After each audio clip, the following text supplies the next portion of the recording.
totes i a tots. En primer lloc, vull donar la benvinguda a l'alumnat i professorat d'altres centres de la zona, com són el Figueras Pacheco i el Mare Nostrum. Gràcies per vindre. Com també a la resta del públic que ha volgut acompanyar-nos mogut per l'estima i admiració que professa per l'obra de l'autora que avui tenim entre nosaltres. Per a mi com a director del Cabanilles i sobretot dins dels actes de commemoració del 50 aniversari de l'edifici del nostre institut, és un luxe rebre un referent literari de la talla d'Isabel Clara Simó. Li agraïs enormement la seva visita, en la qual participa i a fer més il·lustre la història d'aquest centre. Ara li dono la paraula al coordinador d'aquesta conferència, que és el cap del Departament de Llengua, Miquel. Gràcies.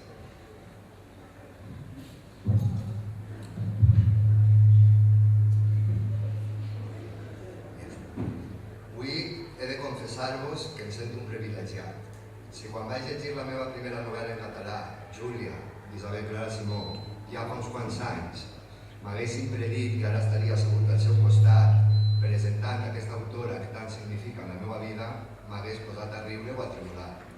Però així estic, presentant-vos a una més que estimada amiga que a sobres és una de les millors escriptores del nostre temps. Quan la Clara i el Vicent, a començament de curs, posaren les lectures de la Isabel, tingueren la idea de convidar-la per fer una xerrada al nostre institut i m'encomanaren la tasca de fer-li la proposta. La Isabel, amb la seva generositat, no dubtà ni un instant i la seva resposta va ser un sí rotund, cosa que li agraïs enormement. El fet de tenir a Isabel avui ací ens permetrà conèixer millor la seva obra. Més encara, serà una experiència per al nostre alumne. Una de les coses meravelloses que té la literatura és que ens permet conèixer l'autora a través de les seues paraules i fer-la nostra. Però el fet de tenir-la ens permetrà a tots traspassar aquesta barrera i conèixer a la Isabel de carn i ossos. Isabel Clara Simó és una de les dones que més ha treballat pel nostre país i per endreçar i enaltir la literatura en català. De fet, la felicite públicament pel seu recent nomenament com a degana de la Institució de les Lletres Catalanes. A més de tot això, que no és poc, la Isabel ha sigut i és, a hores d'ara, una dona compromesa amb el seu temps. A través dels seus articles periodístics en diaris com El Punt Avui i de les seues aparicions en diferents mitjans de comunicació, s'ha mostrat una inesgotable defensora dels drets de la dona, d'unes polítiques socials justes i de tot allò en què ha considerat que s'havia de canviar en benefici de la societat. Com ja ha esmentat adés, des de la publicació de la seva primera novel·la, Júlia, que ja forma part del nostre imaginari col·lectiu, fins a l'actualitat, Isabel ha publicat un bon grapat d'obres literàries. Encetà la seva carrera el 1979 amb un llibre de narrativa breu titulat És quan miro i veig clar. Després destaquen novel·les com Ídols, T'estimo Marta, El mossèn, La salvatge, T'imagines la vida sense ell o L'amant de Picasso. Aquestes darreres són les treballades pel nostre alumnat i seran objecte del col·loqui posterior a la conferència de l'Isabel.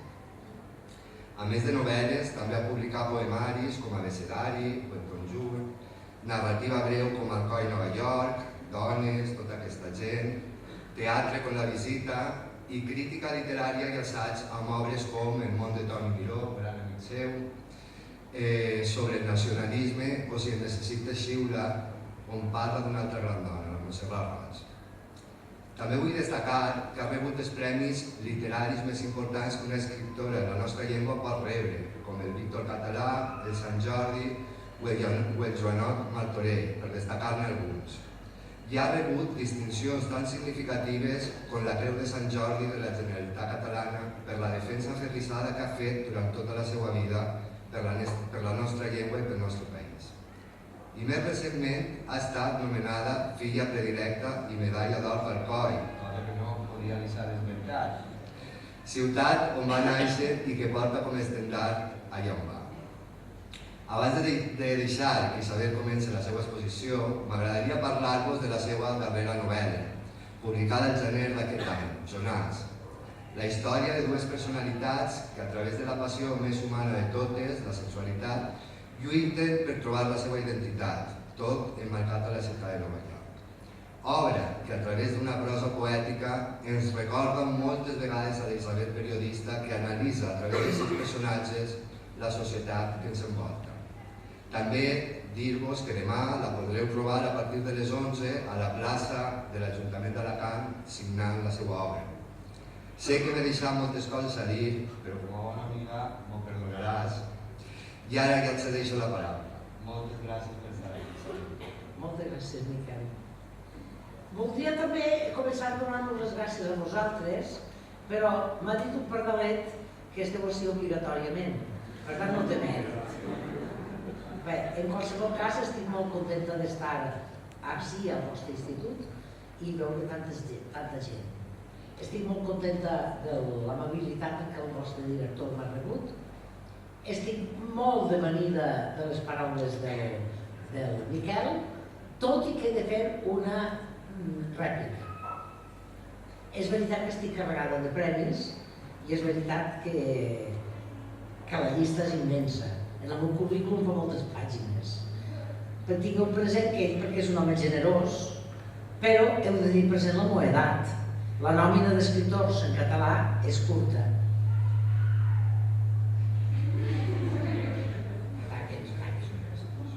I tots nosaltres, quan es fem majors, tots solem acumular un bon grapat de premis. Per tant, doneu-ho. I que vagin fet de gana de la Institució de Lletres Catalanes, sabeu que vol dir Sardegà o Sardegana, vol dir Sabell. Vol dir Sabell. És a dir, que és la bellesa la que m'ha proporcionat moltes d'aquestes coses que en la seva generositat el Miquel ha transformat en mèrits que no sé si ho són. Però sigui com sigui. Jo volia parlar-vos avui de la lectura i l'escriptura. Prèviament volia donar les gràcies als promotors de les fotos i les frases i els llibres que hi ha fora sobre la meva persona que m'ha deixat garrativada, perquè dius, home, potser han acusat i tot del personatge, no? Jo el que intenté és aprendre un poquet més cada dia i intentar fer una pàgina millor que les anteriors. I això és una feina que dura tota la vida. Jo he vingut ací a parlar-vos de la lectura i l'escriptura, perquè sé per experiència que molta gent llig molt malament. Encara us diré més. Alguna vegada, potser, us heu trobat a vosaltres mateixos posant-vos drets i llegint en veu alta un text de, jo què sé, d'Ausiàs March o d'un contemporani, és igual.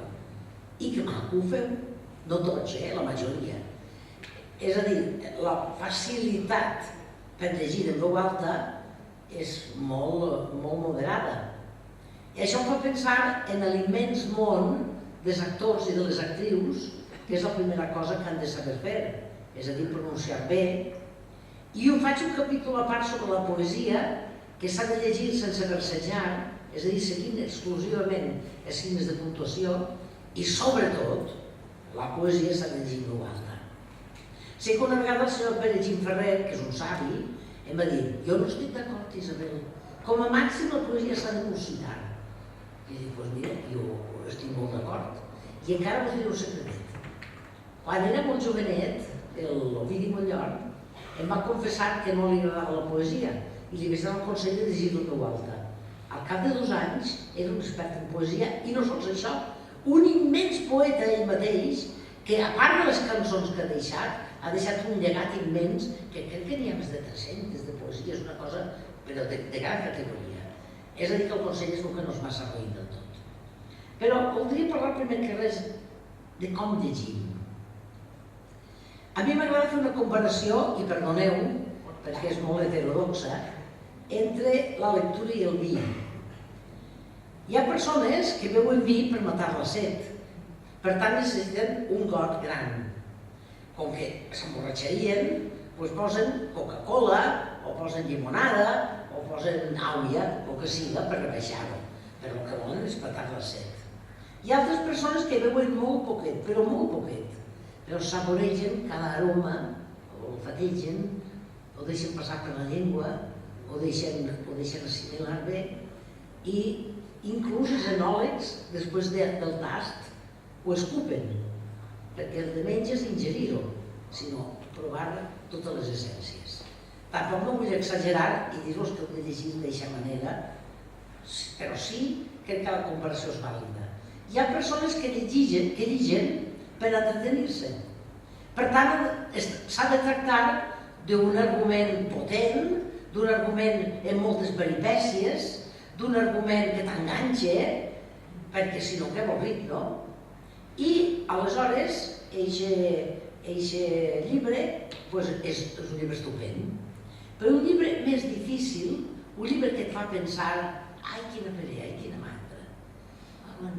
I és que us diré una cosa, llegir és una feina. Si tu arribes a casa cansat, com em passa a mi molt sovint, i t'estires al sofà, jo segur que em poso, quan estic molt cansada, un concurs. L'hora caigo, una cosa d'aixes, no? Bé, també us diré entre parèntesis que soc una friki absolutament fanàtica d'una sèrie que es diu The Big Bang Theory. Eixa és la meva, perquè soc friki, que vol fer. Bé, però quan estic molt cansat, el que és estirar en el sofà i posar alguna que no faci pensar. Però el que passa és que fa ràbia, perquè veus persones com vosaltres i com jo que no saben contestar les coses més òbvies. I per quina escolarització han tingut? En què estem fracassant? Que ixen aquests analfabets totals, que no saben res de res. Si no ho han passat per una pel·lícula de dibuixos animats, no saben qui és Madame Bovary. I dius, home, que mal que estem fent, no? Això és una experiència. Bé, us ho dic perquè què passa? Que no penses. Senzillament reps informació per entretenir-te.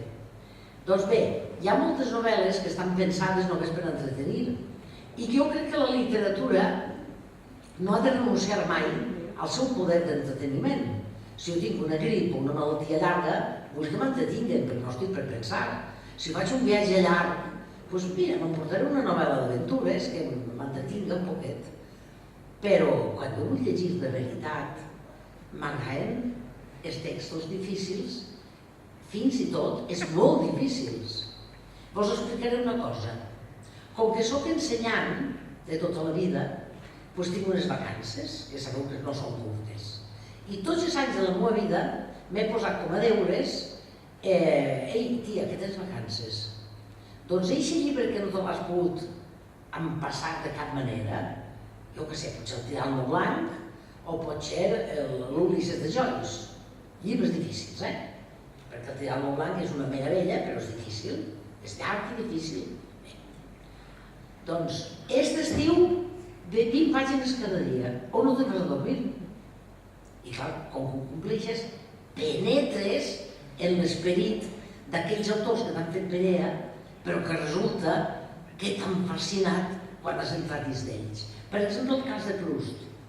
Proust és una immensa col·lecció de llibres, el seu famós A la recherche du temps perdu, a la recerca del temps perdut, que són tot marqueses i marquesos, i a mi això no m'interessa, i com vivia l'alta societat en París, i les coses que ells hi passaven. Però quan tu penetres, després d'anar llegint-lo, se t'obre com una espècie de finestra immensa. Quan has estat en l'esperit de Proust, és per sempre que tornaràs un fanàtic de Proust, o una fanàtica. Per tant, estic parlant de que llegir costa una feina. I encara ho diré més fort. El senyor Ernest Hemingway t'he dit, i ho t'he escrit, que quan un autor acaba una novel·la i posa la paraula fi, el llibre no està acabat. El llibre s'acaba quan un lector l'interpreta. Per tant, llegir és una tasca creativa, perquè co-creem amb l'autor. És més, si ara farem així una anàlisi d'un llibre que hem llegit tots, cada un té una opinió diferent. Imaginem que l'he llegit, que l'he escrit jo. Clar, d'entrada jo no volia escriure això. Jo creia que no havia escrit això, però has de ser prou humil per adonar-te que el teu lector està fent la seva interpretació a la qual té tot el dret. Per tant, totes les interpretacions són vàlides, encara que siguin contradictòries. Estàs co-creant un llibre, com a lector individual, perquè és una tasca solitària. Home, a voltes sí que reunim i llegim en veu alta textos per una col·lectivitat, però el més normal és llegir en casa. Imagineu-vos, un escriptor que està tancat al seu despatx escrivint, un lector que està tancat en la seva saleta llegint. No es coneixen de res, però estan transmetent-se moltes impressions i moltes coses. Una volta vaig anar a veure cine en un entès de cine. La pel·lícula ens va agradar. I vaig així i vaig dir, que bonica l'escena de l'escala, que baixen els dos i sembla que es persegueixen els nazis, sabeu? I sembla que no s'acaba mai aquella escena, perquè ho fan molt bé els actors. I ell diu, calla burra, això és un traveling enfocat d'una manera que tu veus l'angoixa, no sé què, va donar una explicació que dic, ai, que no sé res de cine. Bé, he participat en molts clubs de lectura, on un sol llibre dona veu amb una quantitat limitada, però diversa de lectors. I te'n sents interpretacions diferents. Però tu saps el que s'aprèn, el que jo vaig arribar a aprendre del meu amic el cineasta i el que aprenc jo com a lectora, si sent les veus d'altres lectors, te descobrís, per exemple, que aquella pàgina que ni has mirat o que t'has passat molt per damunt, resulta que és una pàgina genial. Te'n vas a casa amb ganes de tornar a llegir. Aprens a llegir de veritat. Bé, jo diria que una novel·la està formada per capes. Capes com se fos estranys, no? El lector superficial sabeu que llegeix només l'argument. L'argument és la primera capa. Què passa si el xic es queda una xica o si el dolent mata el bo o el bo mata el dolent. Bé, per ells ho faran. Si penetres en la segona capa, veus més coses. I si arribes al fons del tot, tu ets un bon lector. Tu ets un bon lector que has estat capaç d'interpretar de veritat què t'està dient aquell autor. Estic parlant de llibres bons, perquè és un llibre d'aquells purament mercantils, que només són per entretenir, no val la pena que es carpeu massa. Senzillament divertiu-vos i ja està, que és una de les faenes que fa la literatura. Però en fa altres, perquè la literatura, senyors i senyores, és un art, com la pintura i com la música. No és com si digués un pintor, la pintura aprofita per fer bonic, per decorar la meva habitació. I home, no, me n'alegre si te la decora, però la meva intenció no era decorar res.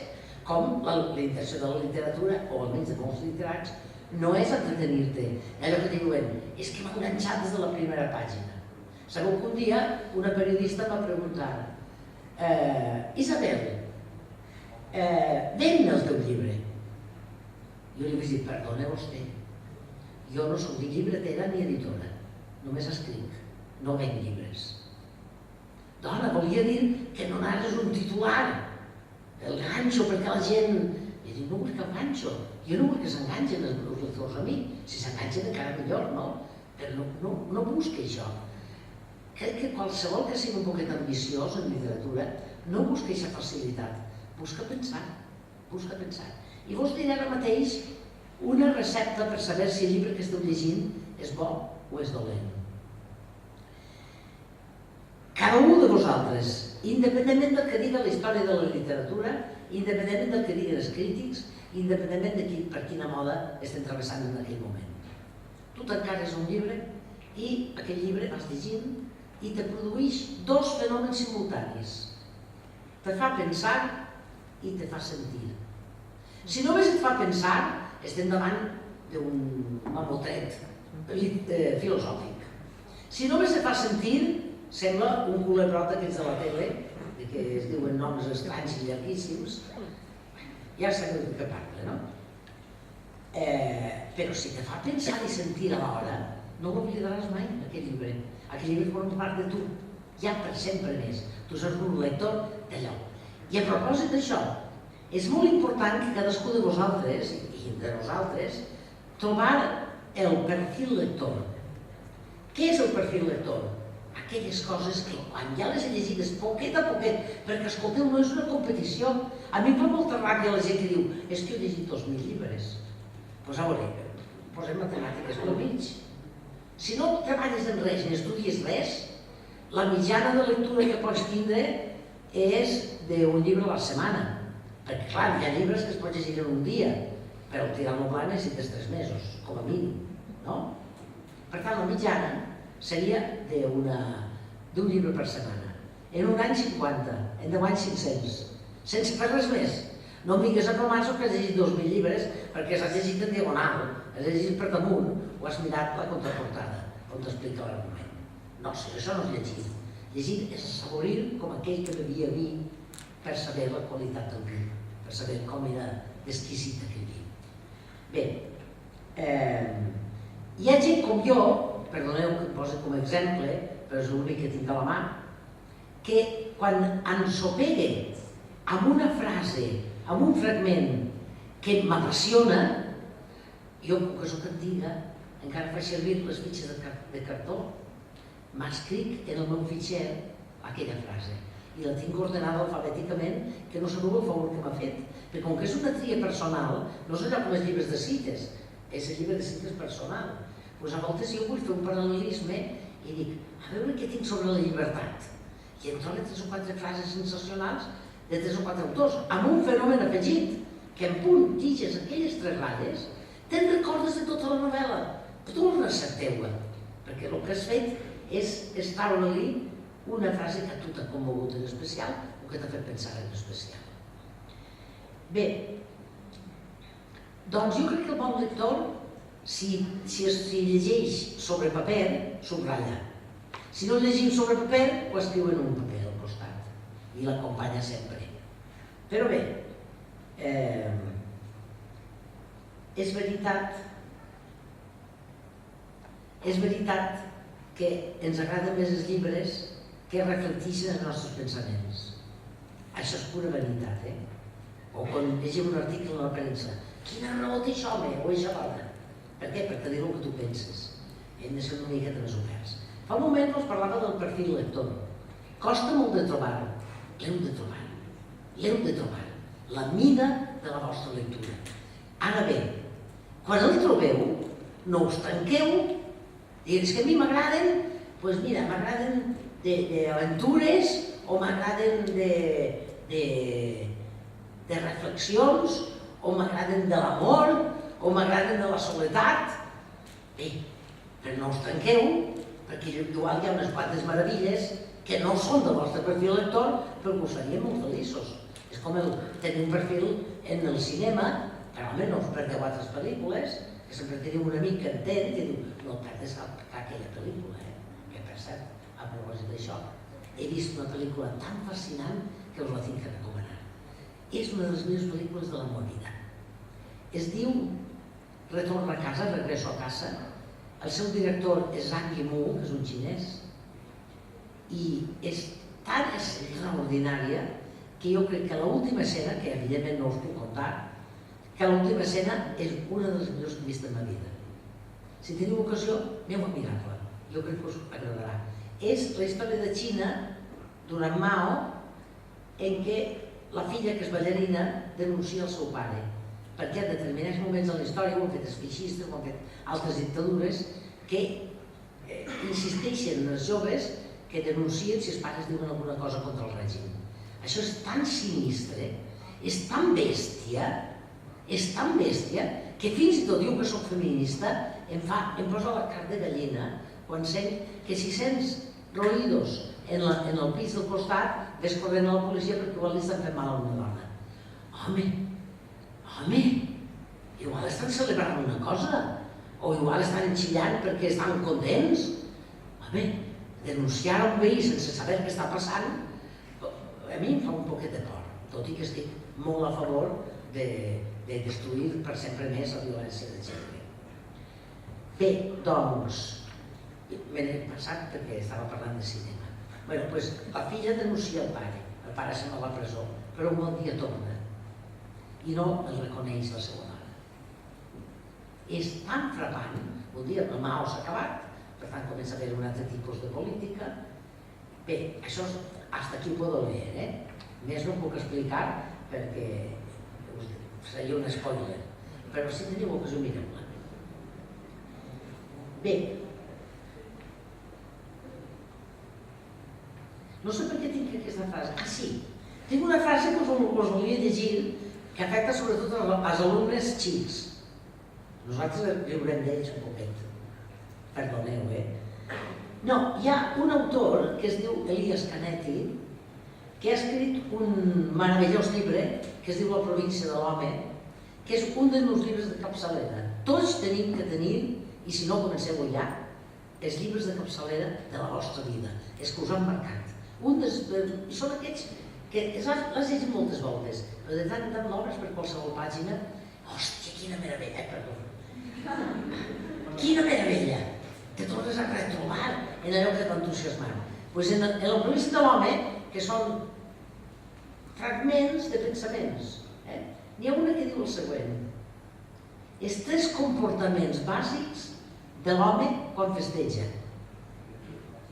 El perdonavides, la novia és inferior, ella pobreta que sap, no sap fer res sola. El que promet la lluna en un cove. La lluna en un cove no està a l'abast del festejador, però ho promet. Quan uns cases amb mi o si vivim junts, jo et promet que tot serà meravellós. No és veritat. I el tercer, el que busca una mare com un captaire. Una mare que em cuida, que em passa el dinar, que em planxa la roba, que em consola quan estic trist. Això és un tòpic. Ja sé que els xics d'avui heu canviat, però tot i això, en el substrat dels atavismes continua. Perdoneu que això era un pur apunt al marge, perquè com que ho tinc apuntat així i és una frase que a mi m'ha colpit molt, doncs mira, us ho dic. Ja he parlat un poquet de com es llig, ara vull explicar un poquet com s'escriu. Si algú de vosaltres és aficionat a escriure, jo li donaria un consell d'entrada. No expliqueu la vostra vida. No ens interessa la vostra vida, ni la meva. Home, m'interessa la vida de la Doris Lessing, que va tenir l'infància en Zimbabue. Això sí que m'interessa. Que, per cert, de la Doris Lessing hi ha una escena que jo la trobo molt important. Resulta que és una novel·la de ciència-ficció i és una novel·la que s'ha desertitzat tot Àfrica i han de viatjar continuant cap al nord. Queden molt poques famílies i busquen aigua tot el dia desesperadament. Però tenen escoles i viuen en una certa dignitat. Doncs bé, cada dia per sopar, menjant el que tenen, el pare pregunta als seus fills: què has vist avui? Què has vist avui? Per tant, el que fan aquest pare és aguditzar la capacitat d'observació dels seus fills. Bueno, avui he vist una aranya que es menjava una mosca i que després ha passat algú i l'ha aixecada i ha mort la mosca i l'aranya. Això, clar, dona molt que pensar. O avui he vist 2 xicots que es barallaven, però no tenia cap dels 2, no tenia la raó. Però ningú els ha separat. Era capacitat d'observació. Això que era una cosa de passada. I us diré un primer principi. Escriure és difícil. Escriure és dificilíssim. Per escriure no es donen cap facilitat. Escriure és un cas de disciplina. Si coneixeu un autor que diu: ah no, jo escric sense pensar i vixen aquestes novel·les. No és veritat, està mentint. Si és bona la novel·la, si és dolenta, doncs segurament té raó. Bé, no heu de refiar-vos de la inspiració, perquè la inspiració no existeix. Com deien diversos autors, entre ells el Pedrolo, si un dia ve la inspiració que m'agrada treballant. És a dir, que no existeix. O almenys perquè jo soc dona, hi ha muses però no hi ha musos. I a mi un muso no em veia a l'orella de dir: Isabel, escriu això. Tot el contrari. És més, us diré una cosa. Jo procuro escriure cada dia. I tens una idea del que vas escriure aquell dia. En el trajecte que hi ha del teu cervell al teclat de l'ordinador, és curtet el trajecte, no sé què ha passat, que el que escrius no és el que tu volies. És que no és això el que volies expressar. i te'n vas molt deprimit. De cada 10 vegades, 9 no has escrit el que tu volies escriure. Però caram, el dia que tu escrius que sigui bo o dolent, això és diferent. Però el dia que escrius el que tu tenies pensat per escriure, que t'ha eixit en la voluptuositat, en la profunditat, en la gràcia en què ho havies pensat, eixe dia la teva família és estupenda, el teu país és pròsper i tu ets una persona meravellosa. I comences a cantar i a ballar. En ma casa, com que ja saben que estic boja, doncs ja ho accepten tot el que passa. Però passa poques vegades, una de cada 10. Però és que s'ha d'escriure cada dia, com diré més endavant. Bé, a mi a voltes em pregunten quin sistema tens tu per escriure una novel·la? Jo us diré el meu, que no vol dir que sigui l'únic, però és el meu. Primer que res he de tenir una idea sobre què vull escriure. Sobre la por, sobre la soledat, sobre la injustícia, sobre els amors homosexuals, sobre els amors fallits, sobre el sofriment de les dones, sobre la immigració. Jo necessito primer tenir un objectiu al qual referir-me.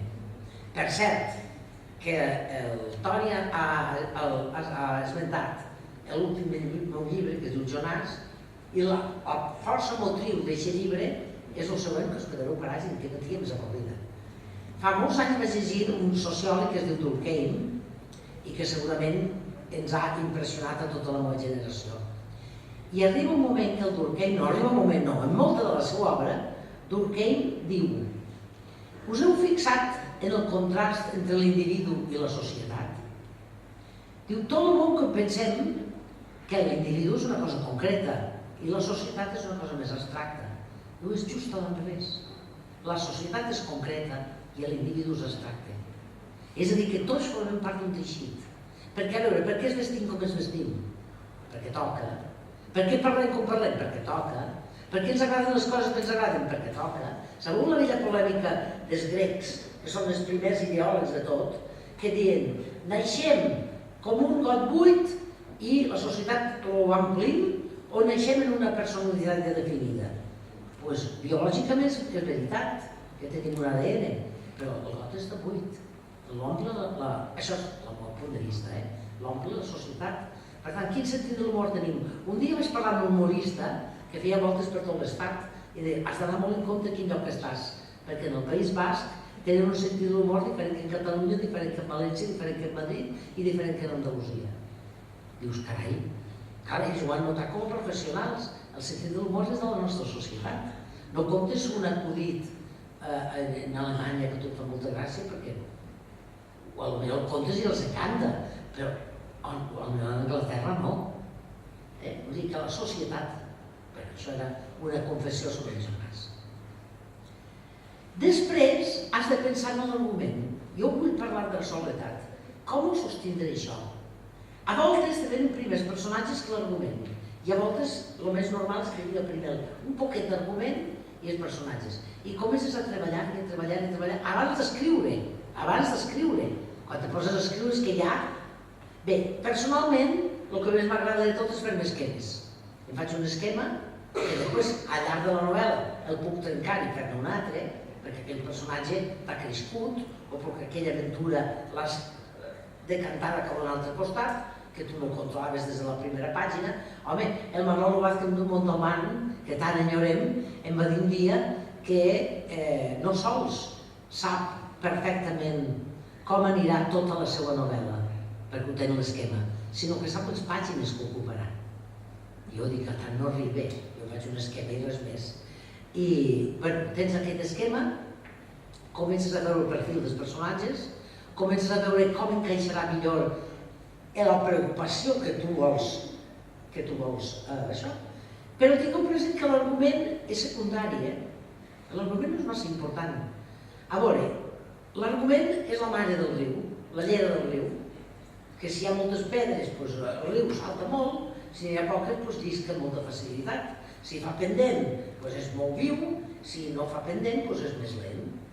Això ho sap tot el món, no? Bé, però és que el riu és la novel·la. no la seva mare, no la llera del riu. El riu és la novel·la.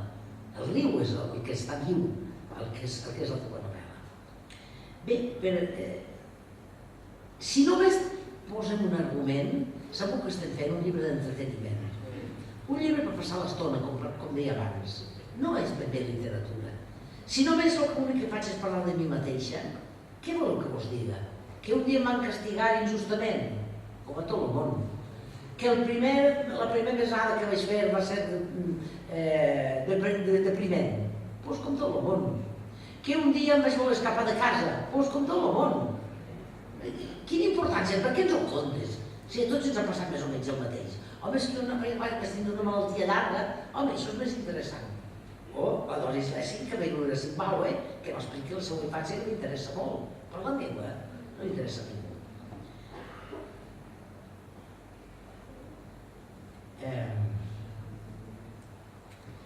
Vinga, us donaré una recepta per escriure bé. I d'ací 6 mesos he de tornar perquè m'entregareu les vostres novel·les. En 6 mesos jo crec que tindreu prou. La recepta no és meua, és d'un lingüista francès que es diu Thibaut Duclos, que té un llibre bastant avorrit, perquè de fet és un llibre que explora la meitat dreta del cervell. Però de tant en tant parla d'altres coses. I una de les pàgines va i em dona 4 principis per escriure bé. Carai, tio, això ho has encertat. I diu això, no són fàcils cap de les 4. Primer, has de notar. Què he de notar? Tot aquell que vulgui ser escritor o escritora té l'obligació de portar sempre una llibreteta a sobre o un artilogí en el qual es pugui escriure, això és igual. I tu vas pel carrer i sents una paraula que no havia sentit mai, te la notes. Ara veus un tio que té un físic molt desagradable, te la notes. Ara té una idea al cap. Les idees que venen al cap s'evaporen. Segur que han somiat que en el curs que hi ha del vostre llit al lavabo s'ha evaporat el somni. Si teniu la llibreta al costat del llit, podeu fer un garrot, podeu fer una ratllota que us recorda en què heu somiat. Les idees, com que en tenim grandes, tingueu present que el cervell humà és la màquina més complexa que existeix i que existirà. Estigueu orgullosos del vostre cervell. I a més, és que hi ha listos i tontos. No, senyor. Sí, però segur que és la campana de Gauss. Que siguin infraintel·ligents, n'hi ha molt poquets. Que siguin supraintel·ligents, n'hi ha molt poquets. La immensa majoria estem entre el coeficient 90 i el 130, o 120. No exagerem, 130 ja és molt. La immensa majoria, i si fes un test ara mateix, ja veureu que no m'equivoque. Que hi serà un geni? Bueno, una vegada a classe vaig posar el test i em vaig ser un geni. Que li va eixir 180 d'ell, mentida, ha fet trampa. Era un xicot absolutament isolat, que no parlava amb ningú i que mai ningú l'hauria dit que era tan intel·ligent. Així que li vaig dir, escolta, tu aquest test ja l'has fet, perquè saps que no es pot repetir. Diu, sí, ja l'he fet. I què vas treure? Diu, vaig treure 180. Però, tio, diu, sí, m'ho han dit sempre que som molt intel·ligent. Però a mi tot això que parlem en classe no m'interessa. I jo dic, però els teus pares no han pensat de portar-te a un centre especialitzat per genis? I diu, sí, com diuen, però al final ho deixen córrer. Però jo em vaig quedar escandalitzada perquè teníem un cervell de primera que no cridava l'atenció a ningú i que s'avorria com una nostra classe. Però això passa a rares vegades. Més o menys tots tenim la mateixa intel·ligència. Aquella intel·ligència prodigiosa que tenim tots, tenim la llibreta per anotar coses. Una frase, una expressió, un fet que passa al carrer, una cosa que veus d'arquitectura i que dius, què és això? Quina meravella! Apunta-ho tot en la llibreta. Mireu, potser no usareu literàriament mai res del que diu la llibreta, que necessitareu una cada 15 dies, xicoteta, Però, carai, quan ho llegiu, us sentireu realment intel·ligents, us sentireu realment persones. Diu, tot això he creat jo, el cervell, o la meva capacitat d'agafar-me de l'exterior. Carai! Si més no tindreu això, perquè realment desaprofitar aquest potencial que tenim a Central és de burros, d'estúpids. Si tenim un potencial extraordinari, utilitzem-lo. És com aquell que sabés ballar com un àngel i que es quedés tot el dia assegut en una cadira. Home, és d'imbècils? No, feu servir el vostre cervell. Feu-lo servir intensament, que a més esteu en un país civilitzat. No heu de caminar 20 quilòmetres per anar a l'escola, teniu biblioteques, teniu un centre d'ensenyament, teniu llibres, teniu professors, teniu tot. Som el primer món, no som el tercer món, que aquells pobres negritos que caminen tantes això per anar a aprendre a llegir. Per l'amor de Déu, utilitzeu això que teniu, que és importantíssim. Bé, la llibreta per vosaltres ha de ser inseparable. No la podeu trair mai. Us la podeu llevar per dutxar-vos i per dormir. Per dormir a la tauleta de nit. És com aquells westerns antics que arriba el pistoler al poble i li diu al xèrif: tu, la teva pistola a la meva oficina, que no vull dir-vos en el meu poble. El tio se'n va a l'oficina, es treu les cananes aquelles i diu: mira, jo és que em sent despullat sense la meva pistola. Doncs vosaltres us heu de sentir despullats sense la vostra llibreta, que forma part de vosaltres mateixos, i apunteu tot el que vulgueu. Segon consell, s'ha d'escriure en 2 temps. Jo us he dit com ho faig jo. Jo faig un esquema i després això em serveix com a guia per poder escriure, que canviaré les vegades que no falta. Tim Baldwin inclou un enfoc diferent que també és vàlid. Sabeu el que és l'escriptura automàtica? Escriure sense pensar ni en l'ortografia, ni en la sintaxi, ni en la puntuació, ni en res, senzillament. Per què? Perquè això ens servirà, això no és literatura, perquè això ens servirà de recordatori d'allò que realment vull escriure. És quasi el mateix que tenim un esquema. Bé, per tant, escriure en 2 temps. L'anterior no val res, no és literatura. La que val és quan us decidiu a redactar i us decidiu a fer coses, que ara us parlaré d'un altre tema, però que va al marge. Ara diré tot el contrari del que he dit a l'hora de llegir, que era llegir per plaer, no? Per contemplar una obra d'art. Si vols ser escriptor, has de llegir com a escriptor. Cosa que vol dir que un llibre que t'agrada, plagia'l, imita-l. Sabeu que tu pots pintar un Picasso i la llei no diu res. Si tu poses a baix Picasso, és un delicte. Però si tu no poses Picasso, pots fer el que vulguis. Els meus alumnes han copiat moltíssims autors. Algunes vegades uns són més fàcils de copiar que altres, els han plagiat. I tu saps el que t'ensenya? Perquè com ha resolt aquell autor que jo de sobte em poso a riure? Com ho ha resolt? I torno a llegir. Vegis per què em fa riure això? I per què m'ha fet plorar? Què ha passat que m'ha fet plorar? Si no hi ha cap cosa esgarrifosa. Per què així m'ha fet por?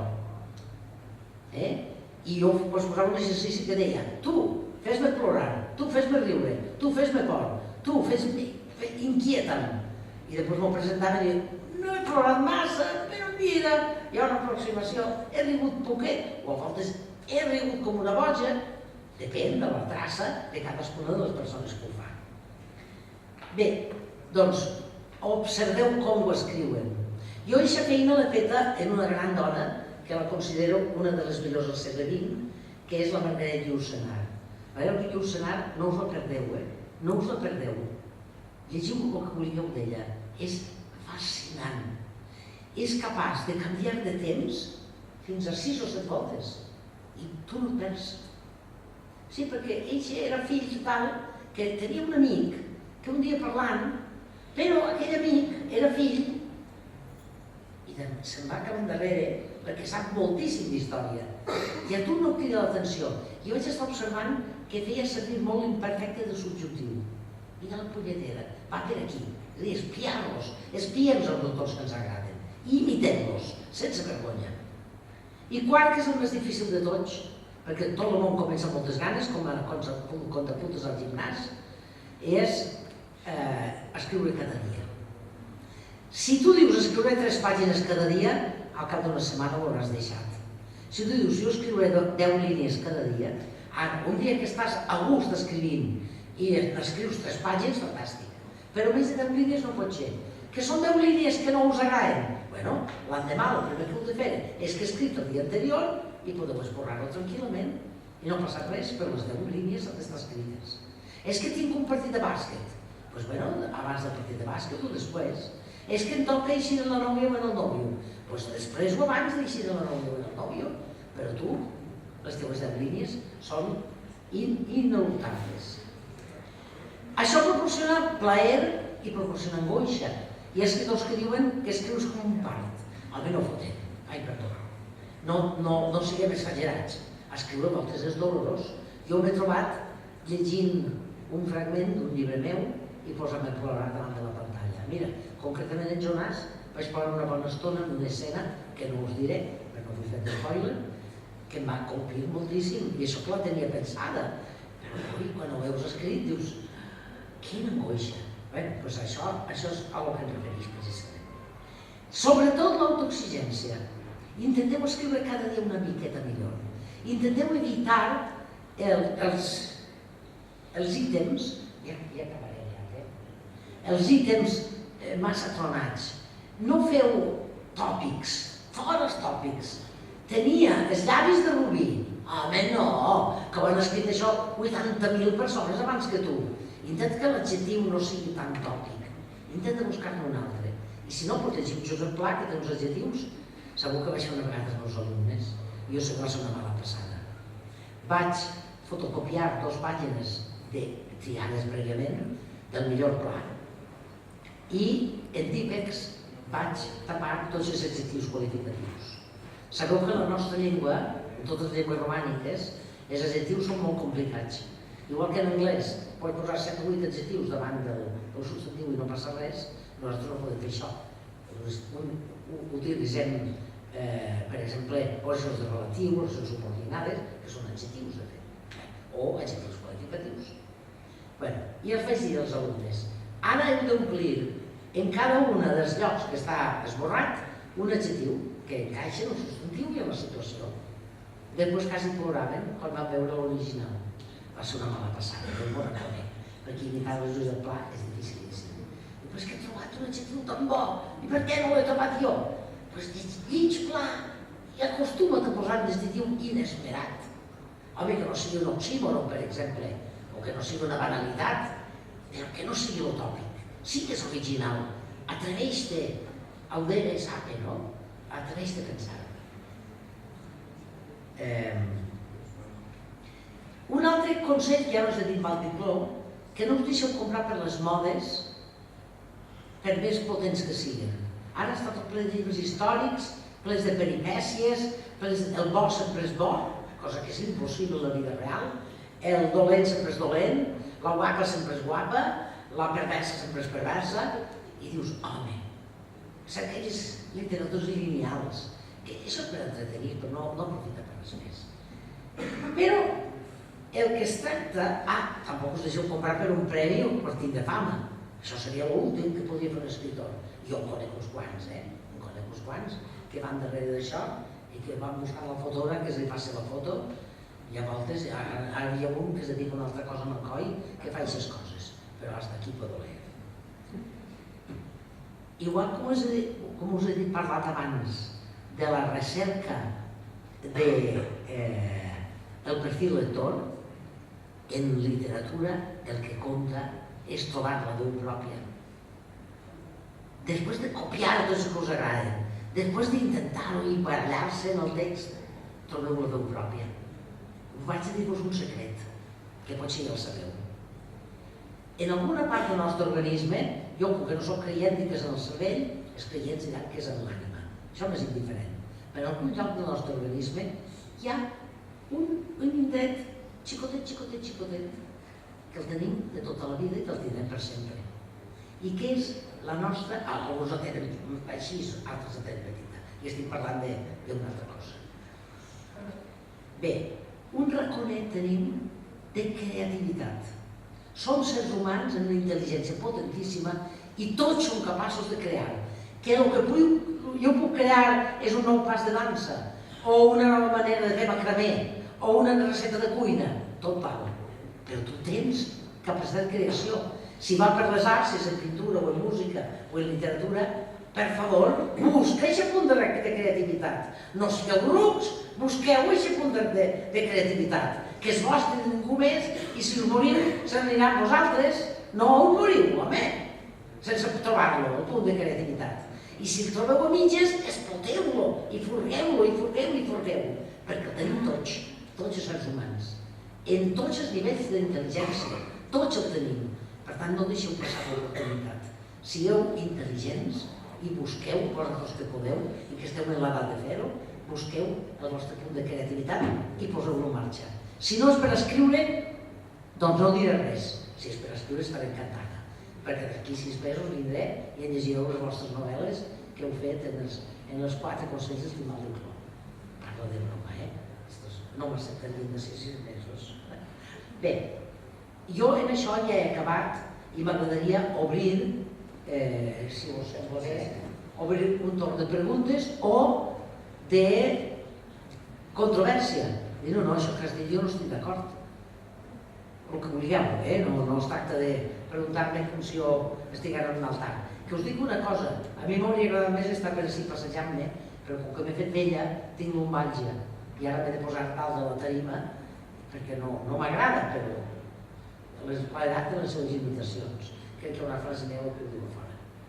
Bé, us atreviu a preguntar? Sí, ara primer el torn de paraules.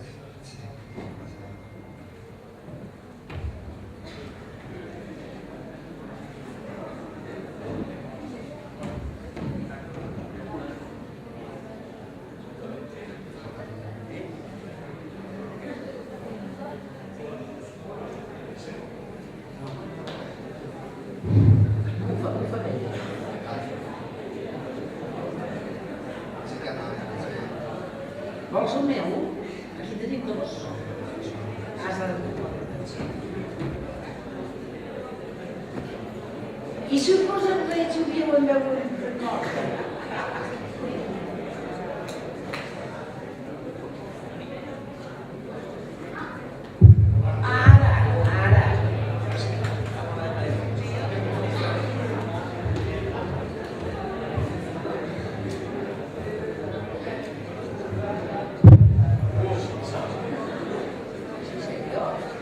Bé, per favor, posem un poc d'atenció i així s'escoltarà tot millor. Crec que el micro s'escolta molt bé. Vulguis.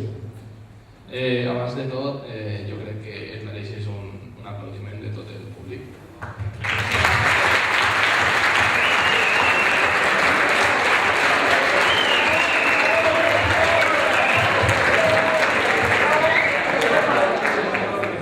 I després jo queria saber què et va influir per a començar a escriure. Què? Quina pregunta? Què et va a començar, què et va... Vols que t'ho expliqui de veritat? Clar, És sí. que no sé si t'ho creuràs.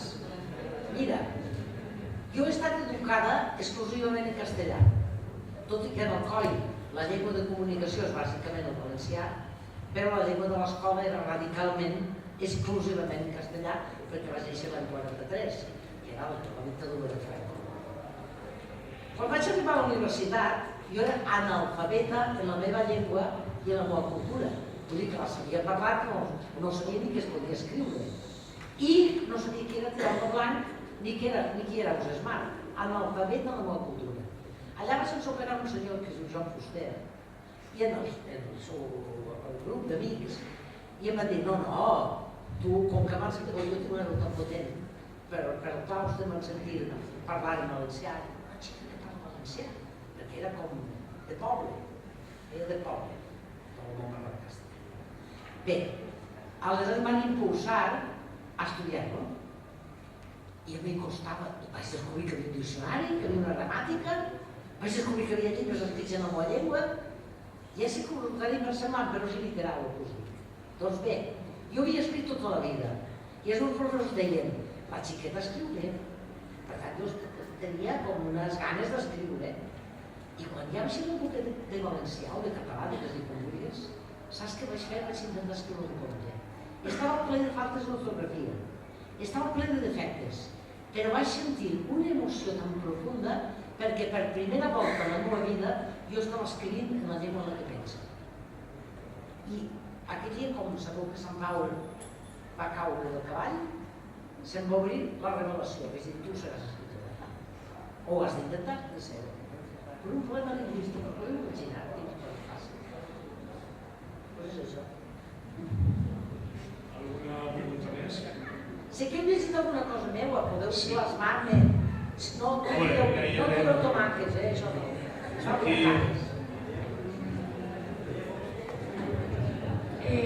¿Por qué vas a escribir sobre el maltrato y no sobre el amor entre un jove y una chica joven? Van escriure sobre el maltracte? També és la vida sencer. Home, també hi ha amor. La parella joves s'estimen, no? Bueno, te diré una cosa. Les dones de la meva generació, perquè penseu que el Codi Penal espanyol va ser reformat, si no m'equivoco, el 1982. Per vosaltres això és molt antic, però per a la meva edat això és desposseir. Pues, ¿sabes qué deia en l'anterior? Las mujeres, los niños y los subnormales no pueden viajar solos sin un hombre que tenga autoridad para darles permiso. Jo no podia eixir del país perquè no tenia passaport. Per tant, que en aquella època hi haguera homes impositius, però, dona, em consideraràs que l'assassina és ella. Això equilibra un poc la balança. Ell és un malcarat, però l'assassina és ella. Perquè, què vols que te digui? Les històries d'amor m'avorreixen un poquet. Perquè són estàtiques. Són estàtiques. Jo t'estimo molt a tu, tu m'estimes molt a mi. Jo soc molt feliç mirant-te, tu ets molt feliç mirant-me. Ja està, què més vols que digui? Ho trobo massa trillat. Però és que a més he de confessar una cosa que no diu a ningú. És que soc un poquet bèstia a l'hora d'escriure. En històries cruels, per exemple, de tant en tant havia de parar d'escriure per fer-me vergonya a mi mateixa de quins fantasmes tinc del meu interior per escriure aquelles salvatjades que estava escrivint. Històries perverses són un conjunt de contes en què no es tracta de grans malvats, no són assassins ni torturadors, sinó, em permeteu la paraula, de persones que es fan la punyeta unes altres. Sabeu que fem la punyeta als altres d'una manera tan abundant? Per exemple, estem en una cafeteria i entra una xica guapíssima. Totes les dones que hi ha a la cafeteria, totes les xiques, se la miren de dalt a baix i una sempre diu, són artificials. Entre els homes diu, eixe, tot ho gasta per la boca, però jo això el tira en una penta. O quan tenim algun petit xoc en el cotxe, la culpa és de l'altre, sempre és de l'altre la culpa, sempre. I el racista sempre és l'altre el racista, jo no soc racista, és l'altre que ho són. Tots en aquesta societat hi ha racisme. I tinc proves concloents, estudiades, aquí hi ha racisme. Aquí en tota la nostra àrea com a país. Bé, doncs és que tinc molts fantasmes dintre i escric coses més tempestes. Tinc un lector que em va dir després de llegir històries cruels, Isabel, no tornaré a fiar-me més de tu. Pues bueno, soc perversa. Sí, per favor. ¿Cuán sols tardar en escribir un llibre? Perdona? ¿Cuán sols tardar en escribir? Això depèn. Per exemple, la meva mida per una novel·la ambiciosa, que no sigui una novel·la de gènere, vull dir, no una novel·la juvenil, ni una novel·la policiaca, sinó novel·la, entre 3 i 5 anys. Entre 3 i 5 anys. Ara, una novel·la juvenil la puc escriure en 3 mesos tranquil·lament. Perquè tinc ofici. Home, si a 73 anys no tinguera ofici, seria burra. Sabeu una persona que li posen un piano davant i el fa tocar cada dia. I al cap de 20 anys, si no sabia tocar el piano, és que seria un cas perdut. Doncs jo fa molts anys que te digo d'això i tinc ofici. Però em costa poc. Però una novel·la, el que arriba és a borrar, i a borrar, i a borrar, i a borrar, i a reconstruir, i a reconstruir. És molt difícil escriure. I jo intento cada dia fer un poc millor que el dia d'abans. I això encara és pitjor, perquè te fas més ambiciós. Però això que s'escriu no es pot bé, no borra-ho, és un millor que tu pots. I arriba un moment que dius, ja no sé més, no puc borrar més, i te deixes anar i ja no oblides. Però ja t'he dit, entre 3 i 5 anys, depèn del temps. El Jonàs està ben 4 anys. Isabel, després d'haver-te escoltat que l'amor t'avorreix, crec que ha sigut... No he dit això. No? L'amor en literatura. L'amor en literatura, val. Crec que ha sigut especialment dolenta en la pobra Fernand o Olivier. És molt dolenta, jo? Jo crec que sí. Anem a veure si t'hem d'explicar com a lector. Clar. A veure, hi ha una dona que es passa 60 anys quasi enamorada. I, de sobte, un bon dia, dubta. Dubta la mates. Que dubta la mates. És a dir, quan, no sé si hem acceptat o has acceptat des del punt de vista literari les persones que s'heu llegit l'amant de Picasso. Ha estat tant de temps aquella dona pensant que l'únic amor de Picasso ha estat ella i un bon dia, de sobte, diu, ostres, sí, no fos la veritat. I jo ho he comentat amb els meus alumnes, fins i tot Diego comentava, no, Vicent, s'ha suïcidat. El que passa que, jo no sé, n'hi ha molts tipus de suïcidis. Bé, potser, entre cometes, es podria haver suïcidat. I comentava que si no sé si li va passar com allò de l'Orfeu i l'Eurídice, no? D'aquella que recordaven de la Bíblia, la dona de Lot, que va dubtar i ella dubta i es mor.